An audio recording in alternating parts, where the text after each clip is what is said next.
In today's video, Ulefone is soon launching a new rugged smartphone, Ulefone Armor 12 5G, with some decent specifications.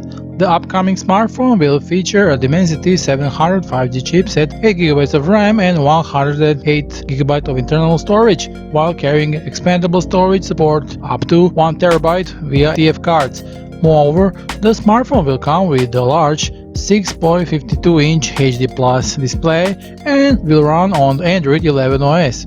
It will house a quad rear camera module consisting of 48-megapixel quad rear camera. 60-megapixel selfie camera will be present on the front. Apart from the usual hardware, it features a dual superliner speaker with 160 decibels loudness for a loud and pleasant sound experience.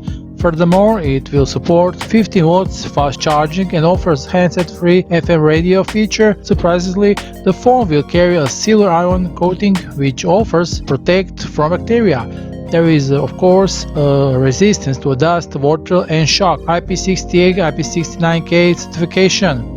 So, the pre-sale event starts soon. Add to cart your Ulefone Armor 12 5G now, purchase with the discount price at the first time. Ulefone has also prepared a giveaway for you where you can win very valuable prizes. Remember, the links are below this video, be sure to visit them. Considering these features, the Ulefone Armor 12 5G will compete against the recently launched Oukitel WP13. See what that comparison looks like next in the video.